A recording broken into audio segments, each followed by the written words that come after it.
So by the time I got there, they were like, no more spots or whatever. So I just didn't even get in. But you know what? It's okay.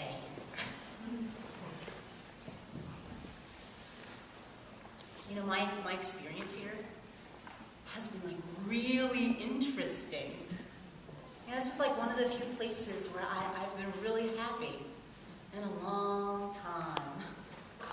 I'm kind of like manic depressive, and this is like one of the few places where I can actually maintain a healthy manic phase and not like go crazy. I don't take meds, honestly. But I'm here because I don't trust our government. And I don't think that the government is actually working for the people. I think that the government is actually working for this kind of game called money. And now that's why I don't take my medication. Because I don't think the government wants to help me with my medication. I just think they want to take my money, I've never actually been diagnosed. It's true. My therapist kind of proposed the idea, and I just sort of assumed. It's fairly obvious to me. Sometimes I'm just like, oh, blah, blah, blah. I can't stop talking. Other times I'm just so sad for no reason, But I'm kind of a Buddhist, actually, and that has really helped me. Because the Buddhist idea is that all things are impermanent. So when I feel so sad, I just got to close my eyes, I take a deep breath, and I think, you know what? This is impermanent too. And this is going to pass. And yeah, I've been a lot more balanced, since I've been here. Since I've been with you. Wow. Well, I haven't felt the need to hysterically cry since I got here, so that's really good. No. I am not going to the march today. I am staying right here in the park. Well, one, because I go to school. I'm afraid to get arrested, that I might miss school one day. Yeah, I get up really early, and I take the train to Brooklyn, and I go to St. Francis College, which I don't like being at, so I might drop out, or whatever. St. Francis is one of those schools that you see advertised on the train, St. Francis College, the small school with really big dreams. Nobody has any dreams there, Everybody is just really boring, and they're really dumb. Yeah, I sleep right here. In Camp Friends. Hi, friends. Hi. Yeah, all the camps in this area, they have names. The camp behind us is called Camp Namaste, which has gotten a lot more crowded lately. All these bums from Union Square, they're moving in, and these crazy people that I totally know from the outside of here are coming in, and they're just spreading negative energy. In my opinion. Psychos, thieves. There is this one kid in particular who I know, he's stolen money from my friends, and he's here. And every time I see him, I just give him this dirty look, I totally scared him off. But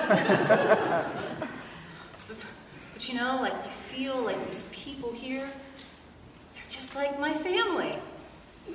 We share, my mother thinks I am crazy when I share my political views, but when I'm here, everybody is just yeah, yes, that's absolutely right. It's just so nice to feel that that I'm not crazy. I go to a small Catholic school, and I actually propose the idea that we should be living in a society without money, right? And this girl, she totally freaked out, and she was like, well, how am I going to pay my bills?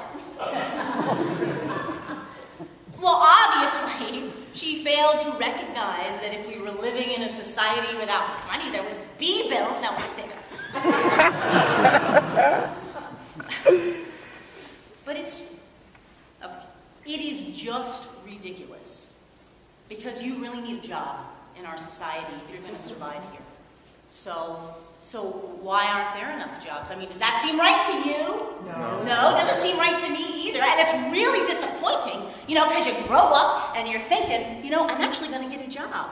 You get told if you don't go to college, you're not going to really get a good one. But you still expect to find one, don't you? Then you can at least afford a shitty apartment, and eat shitty food, at least have that. People don't even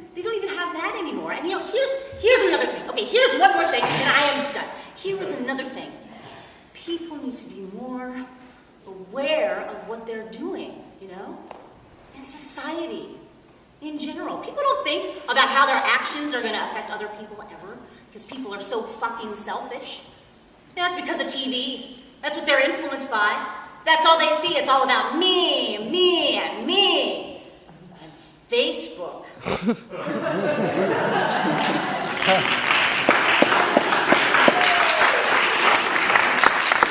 We've had experience. Facebook is all about saying, hey, look at me. Aren't I cool? What do you think of my chicken enchiladas for supper? Doesn't the picture look delicious? Fuck you, Mark Zuckerberg. I hate you. Okay. Would you please put that in, like whatever actor you get to do this monologue, would you like put that part in where you go, fuck you, Mark Zuckerberg. We just don't like you. I mean, it destroys all human connection. You know? You know? Yeah. You know. I actually met my first boyfriend on Facebook. Isn't that romantic? No, it's not. No, not that boyfriend. I mean, the other boyfriend that I told you about, you know, the boyfriend that, hey, Connor Dawson, I love you. I totally love you, man. Like, come back. Yeah, Connor Dawson, my ex-boyfriend from high school. Yeah, he totally knows that I still love him, but it doesn't matter. Yeah, he sent me this text yesterday, and he was like, oh, I miss you. I know you're like camping out in the park and whatever, but I'm still gonna front and pretend like I don't love you, but that's okay. We still talk like friends and everything. Oh, okay, cool. Was that theatrical enough for you?